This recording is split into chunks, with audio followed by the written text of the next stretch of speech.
Recently जो assembly elections हुए in MP, Rajasthan, Chhattisgarh and Telangana, उसके अंदर बीजेपी ने विटनेस किए एक हैट्रिक विन।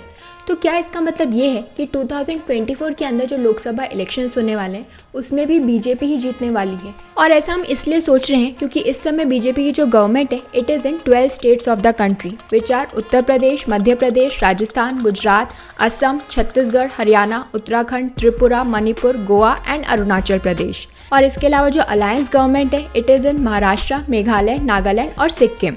सो ये जो पार्टी है ये ना सिर्फ 12 स्टेट्स को कंट्रोल कर रही है बट एक्चुअली में it rules over 41% of the countries population and over 50% अगर हम अलायंस गवर्नमेंट को भी शामिल कर लें। दूसरी तरफ अगर हम कांग्रेस की बात करें तो जो कांग्रेस है वो सिर्फ 3 स्टेट्स पर रूल कर रही है which are Karnataka, Telangana and Himachal Pradesh that comprises only 8.51% of the country's population। और अगर हम कांग्रेस के अलायंसेस को भी शामिल करें जैसे कि बिहार और झारखंड तो it has power over 19.84% of Indians. So we can see the clear power distribution. जो नॉर्दर्न एरिया है, जो नॉर्दर्न स्टेट्स हैं वहाँ पर बीजेपी रूल कर रही है।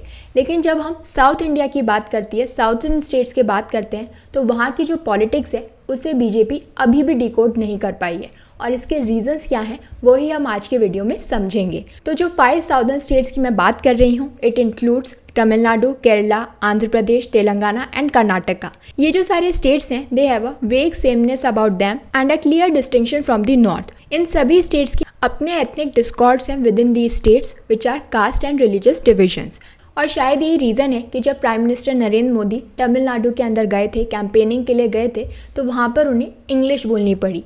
इवन जब वो वहाँ के पुअर लोगों से बात कर रहे थे तो भी उन्हें इंग्लिश बोलनी पड़ रही थी, क्योंकि अगर वो वहाँ के लोगों से कनेक्ट करना चाहते हैं तो English is the only medium, because वहाँ के लोगों के लिए जो हिंदी है it remains a symbol of the north. और अगर साउथ के अंदर उन्हें लोगों से जो है बात करनी है, उनसे कम्युनिकेट करना है तो इंग्लिश इज़ मोर पैलेटेबल। और अगर हम ट्रेडिशनली देखें तो साउथ इंडिया के जो पॉलिटिशियंस हैं they have always dislike the powers of the central government, specially जब सेंटर पे एक सिंगल पार्टी जो है वो कंट्रोल कर रही हो।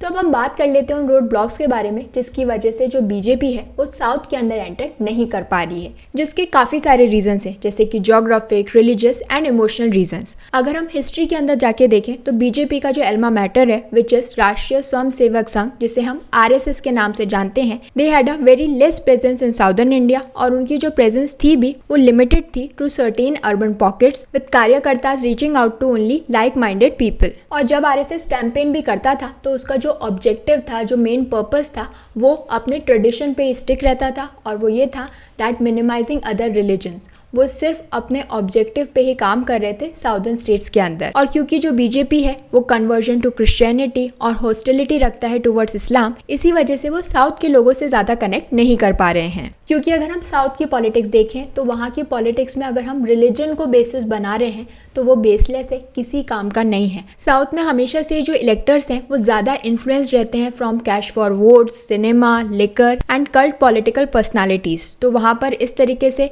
रिलीजन को पॉलिटिकल नैरेटिव की तरह यूज़ करना जो है वो बेसलेस है, वो कोई भी काम नहीं आएगा। और जो बीजेपी है वो रिलीजन को काफ़ी यूज़ करता है in forming the political narrative. तो शायद यही रीज़न है कि क्यों वो साउथ के अंदर एंटर नहीं कर पा रहे हैं। नेक्स्ट रीज़न जिसे हम कंसिडर कर सकते हैं वो है कास्ट फैक्टर। तो जब हम साउथ की पॉलिटिक्स की बात कर रहे हैं तो ये जो कास्ट फैक्टर है वो काफ़ी इंपॉर्टेंट रोल प्ले करता है इन साउथ इंडिया, क्योंकि जो एंटी ब्राह्मण मूवमेंट है in Tamil Nadu it help sway among the Tamil politics and caste groups like Vanniyars जो कि डोमिनेंट है in north west part of Tamil Nadu. Then we have Thevars जो कि डोमिनेंट है in the southern Tamil Nadu in the Madurai belt. And then we have Gounders in the western Tamil Nadu's Kongu belt including Coimbatore, Erode and parts of Salem. तो ये जो caste groups हैं they continue to be influencers इन तमिलनाडु। अगर हम कर्नाटका की बात करें तो वहाँ पर जो वोकालिगास है, लिंगायस हैं, they have been political war horses. उसके बाद अगर हम आंध्र प्रदेश की बात करें तो वहाँ पर जो रेड्डीज हैं, कामाज हैं, they have been traditionally at daggers in Andhra Pradesh. और अब जो कापुस हैं वो कोशिश कर रहे हैं कि वो डिमॉन्स्ट्रेट कर सकें their political muscle in the state.